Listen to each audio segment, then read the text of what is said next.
otoritas di sana gitu. Maka saya ingin juga menyerukan bahwasanya di aksi Kamisan hari ini kita juga harus mengingat kawan-kawan semua bahwasanya kondisi politik yang dialami di Kalimantan juga sama dengan apa yang kita alami hari ini gitu. Karena itu merepresentasikan gimana keberulangan pendekatan mengenai kekerasan, terus kemudian juga penyelewangan kekuasaan untuk merebut segala hak-hak warga di publik gitu, itu semakin masif hari ini gitu. Maka dari itu kita juga bisa lihat gitu bagaimana seorang kepala negara ya kan untuk membujuk anaknya supaya memasuki kursi-kursi politik, kemudian mencoba untuk menguasai wilayah gitu. Sebentar lagi Jakarta juga masuk di daerah khusus Jakarta gitu, bukan lagi ibu kota gitu. Dimana kewenangan habis ini justru presiden lah yang ingin menguasai, yang memiliki wewenang gitu. Bagaimana carut marutnya juga mungkin kita bisa nanti dengarkan dari Pak Yanuar Nugroho untuk bagaimana merefleksikan kondisi-kondisi hari ini. Mungkin untuk beliau kita persilakan. Hidup korban, jangan diam. Terima kasih. Selamat sore, Assalamualaikum warahmatullahi wabarakatuh. Bapak Ibu, rekan-rekan sekalian, saya Yanuar Nugroho. 5 tahun yang lalu, kantor saya di seberang situ. Saya dulu deputi kantor staf presiden dari zaman Pak SBY, 2 tahun terakhir, tahun 2012, saya asisten ahli kepala UKP 4, unit kerja presiden bidang pengawasan dan pengendalian pembangunan. Lalu saya menjadi deputi kantor staf presiden, kantor saya tepat di seberang bangunan ini. Saya dulu deputi kepala staf dari tahun 2000 awal Pak Jokowi sampai berakhir periode pertama dan masih menjabat sampai beberapa bulan pada periode kedua. Sebelum saya memutuskan mengundurkan diri dan kembali ke kampus. Bapak Ibu, yang kita hadapi hari-hari ini adalah kondisi, kalau saya boleh bilang, adalah ambruknya keadaban publik kita. Saya ulangi, yang kita hadapi hari-hari ini adalah kondisi di mana keadaban publik kita ambruk. Di depan mata kita melihat bagaimana hukum diabaikan. Di depan mata kita melihat bagaimana etika tidak dianggap. Aturan, akal sehat, semuanya.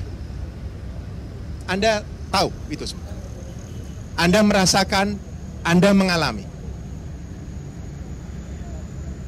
Yang membuat kadang-kadang, mungkin saya salah, tapi yang membuat kadang-kadang kita merasa tidak berdaya adalah ketika keadaban itu dipahami sebagai proses menang kalah, mayoritas minoritas. Tidak. Bapak Ibu, dari apa yang ada kita tidak bisa melompat ke apa yang seharusnya ada. Saya ulangi, dari yang ada, what is, kita tidak bisa langsung melompat ke what should be, apa yang seharusnya. Saya ambil contoh. Kalau 90% anak SMA nyontek ketika ujian, what is, apa yang ada. Tidak bisa Anda buat what should be, kalau begitu nyontek diperbolehkan. Siapa yang mau mendebat? Saya ulangi. Dari what is, Anda tidak bisa lompat ke what should be.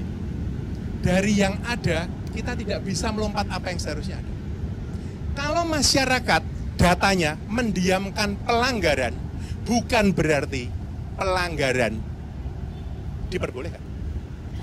Kalau mayoritas masyarakat memilih pemimpin pelanggar HAM dan perusak etika, bukan berarti pelanggaran HAM dan menginjak-injak etika itu dibenarkan. Silakan debat saya. Itu yang saya sebut dengan remuknya keadaban publik kita. Bapak Ibu, kita ada di sini. Ini ke berapa? 809 ada di sini. Ini bukan soal menang kalah ini bukan soal elektoral. Tetapi ini adalah perjuangan kita yang masih waras, yang masih punya akal sehat, yang masih percaya pada moralitas, yang masih percaya pada etika, masih percaya pada gagasan besar yang namanya Indonesia. Indonesia itu bukan hanya bekas jajahan Hindia Belanda, bukan hanya pulau yang dihuni oleh 270 juta orang penduduk ini, bukan. Anda, saya, kita ini bukan hanya penduduk di atas pulau-pulau, kita ini warga negara. Saya ulangi, kita ini bukan inhabitants, kita ini bukan penduduk, penghuni pulau-pulau, bukan. Kita ini warga negara. Justru karena kita warga negara, karena kita peduli pada republik ini, kita mesti setia pada gagasan tentang negara ini. Baca pembukaan Undang-Undang Dasar 45. Baca tujuan negara kita. Bapak Ibu, saya tadi cerita di awal, bahkan 5 tahun yang lalu kantor saya itu di seberang jalan itu. Saya di kantor staf presiden, dan kita punya mimpi saat itu, Indonesia mau jadi negara besar.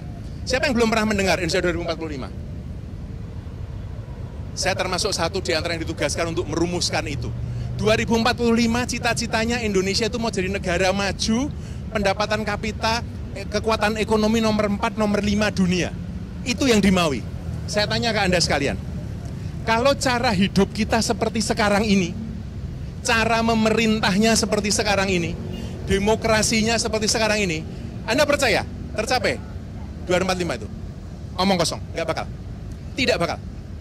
Pakai akal sehat Anda. Pakai akal sehat Anda.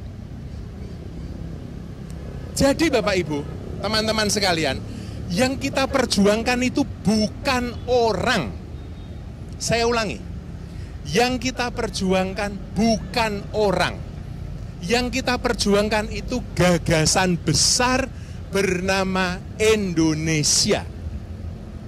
Kalau Anda masih percaya pada demokrasi, Anda masih percaya pada toleransi, Anda masih percaya kepada partisipasi publik, Anda masih percaya pada kebebasan berekspresi, perjuangkan itu.